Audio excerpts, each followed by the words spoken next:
Hello students, chapter number 4 molecular basis of inheritance part 6. आजचा आपला topic आहे translation. Protein सिंथेसिसमध्ये या अगोदर आपण ट्रान्सक्रिप्शन बघितलं, त्यानंतर जेनेटिक कोड बघितलं आणि आज आपला टॉपिक आहे translation. Translation is mechanism in which codons of mRNA are translated. जे काही mRNA वर कोडॉन आहेत ते ट्रान्सलेट केले जातात and specific amino acid in a sequence form a polypeptide on ribosome. म्हणजे जे अमिनो ॲसिड्स आहेत ते एका स्पेसिफिक सिक्वेन्समध्ये, म्हणजे जे अमिनो ॲसिड आहे ते एक सिक्वेन्स फॉर्म करतात आणि त्यांच्यामध्ये ते पॉलिपेप्टाइड चेन फॉर्म होते अमिनो ॲसिडची आणि तिथंच काय होतं, प्रोटीन सिंथेसिस होतं. तर requirements for translation: amino acids, mRNA, tRNA, ribosomes, ATP, Mg ions, magnesium ions, enzymes, elongation, translocation and release factors. हे इतके ट्रान्सलेशनचे रिक्वायरमेंट्स आहेत. Amino acids are raw material for protein synthesis. There are 20 different amino acids which are essential for protein synthesis and they are available in cytoplasm. DNA control the synthesis of protein through transcription of mRNA. Genetic code is specific for particular amino acid. म्हणजे DNA हे protein सिंथेसिसवर control करतो through transcription of mRNA. म्हणजे DNAचे जे काही template strand आहे त्यावरूनच काय करतं, mRNA जे काही कोड आहे ते ट्रान्सक्रिप्ट करतो आणि ट्रान्सक्राईब करतो आणि त्यानंतर पुढं त्याचं सायटोप्लाझममध्ये ट्रान्सलेशन होतं. आणि प्रत्येक पर्टिक्युलर अमिनो ॲसिडसाठी एक स्पेसिफिक जेनेटिक कोड आहे. RNA serve as intermediate molecule between DNA and protein. म्हणजे DNA आणि प्रोटीन यांच्यामध्ये ॲज अ इंटरमिजिएट म्हणून RNA काम करतो. Ribosomes are the site for protein synthesis with large and small subunits. रायबोझोमकडं जे आहे त्याच्याकडे 2 सब युनिट असतात, लार्ज सब युनिट आणि small subunit, and they are occurs separately in cytoplasm. Separately in cytoplasm. 2 subunits of ribosomes get associated during protein synthesis. म्हणजे protein सिंथेसिसच्या वेळेस हे 2 सब युनिट एकत्र येतात due to magnesium ions. Now ribosomes has 1 binding site for mRNA. रायबोसोमकडं mRNA ला bind होण्यासाठी एक साइट असते, पण tRNA साठी 3 साइट्स असतात. 3 बाइंडिंग साइट्स फॉर tRNA. त्यात एक आहे P site, peptidyl tRNA site, A site, amino acid tRNA site, and E site, that is exit site. Only first tRNA amino acid complex directly enters P site of ribosome. फक्त first tRNA amino acid complex म्हणजे translation process start होत असताना पहिला first जो tRNA amino acid complex आहे तो directly P साइटमध्ये enter करतो. आपण डायग्राममध्ये ह्या 3 साइट फर्स्ट बघून घेऊयात की हा स्मॉलर सब युनिट आहे, हा स्मॉलर सब युनिट आहे, हा लार्जर सब युनिट आहे रायबोझोमचा. ओके, आता mRNA ची बाइंडिंग साइट mRNA साठी एक असते, पण tRNA साठी 3 साइट असतात. ही एक P साइट आहे जिथं फर्स्ट कॉम्प्लेक्स जो तयार होतो अमिनो ॲसिड आणि tRNAचा फर्स्ट कॉम्प्लेक्स जो इथं एंट्री करतो ती असणार आहे P साइट. त्यानंतर त्याच्या साईडला A साइट आणि ही एक्झिटसाठी T साइट असणार. असे 3 साइट असतात tRNA साठी आणि एक साइट असते mRNA साठी. First the synthesis of mechanism of translation. यामध्ये सिंथेसिस ऑफ पॉलिपेप्टाइड चेन म्हणजे अमिनो ॲसिडची जी काही चेन फॉर्म होते त्याची जी प्रोसेस आहे त्यातली पहिली स्टेप असणार आहे initiation of polypeptide chain. Initiation म्हणजे स्टार्ट होणं, सुरुवात होणं. पॉलिपेप्टाइड चेन फॉर्मेशनचं जे काही इनिशिएशन आहे ते कसं होतं ते या पॉईंटमध्ये बघायचं आहे. Activation of amino acid with help of ATP. Okay, amino ॲसिडचं activation with the help of ATP. Small subunit of ribosome binds to mRNA at 5 prime end. म्हणजे mRNAचा जो काही स्ट्रँड आहे त्यातला 5 प्राइम एंडला स्मॉल सब युनिट बाइंड होतो रायबोझोमचा. Okay, आता जे रीडिंग आहे ते 5 प्राइम टू 3 प्राइम असणार आहे, त्यामुळे 5 प्राइम एंडला स्मॉल सब युनिट बाइंड होणार. त्यानंतर initiator codon that is AUG present on mRNA initiate translation. जो काही इनिशिएटर कोडॉन आहे mRNA वर तो ट्रान्सलेशन स्टार्ट करणार आणि initiator tRNA binds with AUG by its anticodon UAC through hydrogen bond. म्हणजे हा कोडॉन इनिशिएशन कोडॉन जो आहे तो बाइंड होईल कोणावर अँटीकोडॉन बरोबर. कारण tRNA कडे काय असतं तर mRNAच्या ज्या स्ट्रँडला जे कॉम्प्लिमेंटरी बेसिस म्हणजेच अँटीकोडॉन असतात ओके tRNA कडं. मग आता इथं इनिशिएटर कोडॉन जर AUG असेल तर त्याला कॉम्प्लिमेंटरी अँटीकोडॉन कुठला असणार आहे UAC. आणि यांच्यामध्ये जे काही बॉन्ड आहे तो हायड्रोजन बॉन्ड असतो. It carries activated amino acid methionine. Methionine हा इनिशिएटर आहे, इनिशिएटिंग कोडॉन आहे युकॅरिओटमध्ये. आणि जर तो प्रोकॅरियोटिकमध्ये असेल तर एन फॉर्मिल मिथिओनिन असणार आहे.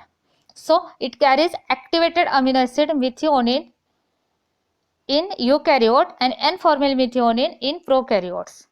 Now large subunit of ribosomes join with smaller subunit and it requires magnesium ions. Now initiator charged tRNA occupies P site of ribosome and A site vacant. आता initiator जो charge tRNA आहे तो first कुठे येतो तर P site मध्ये येतो. त्यामुळे A साइट ही वेकंट असते, रिकामी असते. इथं बघितलं आपण की जे काय फर्स्ट इनिशिएटर आहे म्हणजे कॉम्प्लेक्स जो आहे तो P साइट वर येणार आहे. त्यामुळे काय असणार आहे A साइट वेकंट असते. त्यामुळे काय होईल तर सेकंड जो tRNA आणि अमिनो ॲसिडचा कॉम्प्लेक्स असेल तो येईल A साइट मध्ये.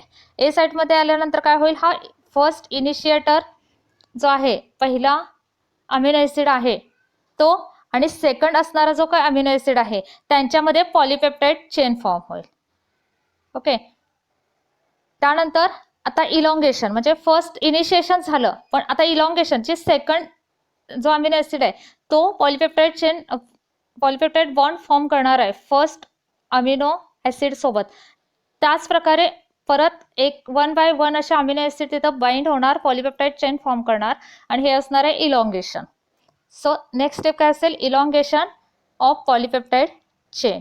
In this process activated amino acid added to first amino acid.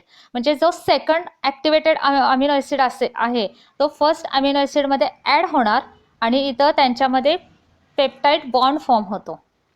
Now codon recognition. Amino acid tRNA molecule enter ribosome at A site.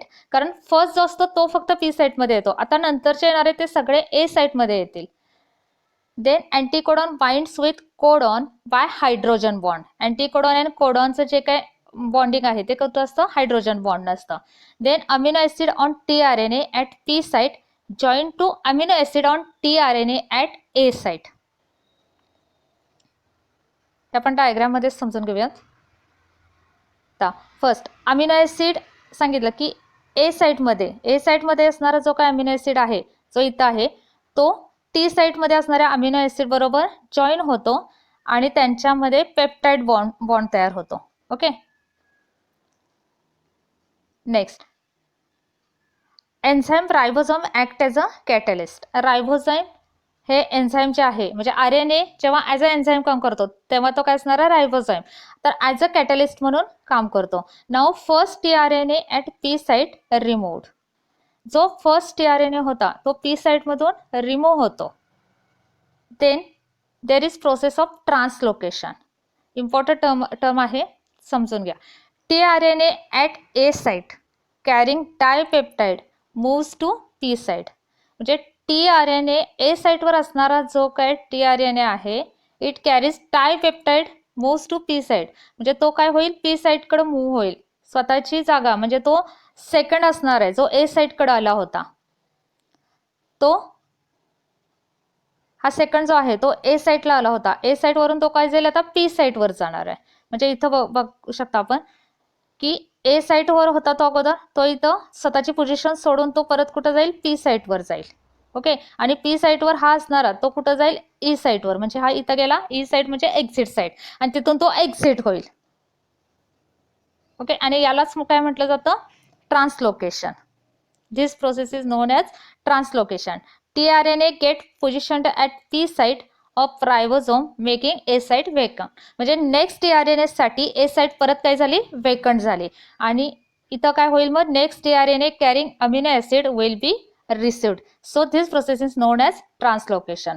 Simple वर्डमध्ये पोझिशन चेंज करणं म्हणजे ए साईटवर second जो येणार आहे ए साईटवर तो पी साईटकडे जाणार, पी साईटवरून पी साईटमध्ये जो ऑलरेडी स्टार्टिंगचा फर्स्ट होता tRNA तो एक्झिट साईटमध्ये जाईल आणि तिथून एक्झिट होईल आणि हीच प्रोसेस असणार आहे ट्रान्सलोकेशनची.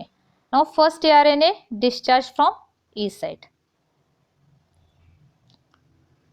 ह्या डायग्राममध्ये सुद्धा सिंपल वर्डमध्ये सिंपल तुम्ही समजून घेऊ शकता की ट्रान्सक्रिप्शन जे आपण लास्ट व्हिडिओमध्ये बघितलं की ट्रान्सक्रिप्शन जी ही लाईट ग्रीन कलरचा एरिया दिसतो तो सगळा न्यूक्लियसचा आहे. त्यामुळे ट्रान्सक्रिप्शन हे कुठं होतं, न्यूक्लियसमध्ये होतं. म्हणजे हा डीएनएचा टेम्पलेट स्टँड आहे. टेम्पलेट स्टँड नंतर mRNA काय करेल, त्याला कॉम्प्लिमेंटरी बेस कॉपी करेल आणि तो बाहेर इकडं सायटोप्लाझममध्ये येईल. सायटोप्लाझममध्ये आल्यानंतर हा लार्जर सब युनिट असणार आहे, हा स्मॉलर सब युनिट असणार आहे. ते एकमेकांना जॉईन होतील with the help of magnesium ions आणि त्यानंतर काम कोणाचं सुरू होईल, tRNAचं.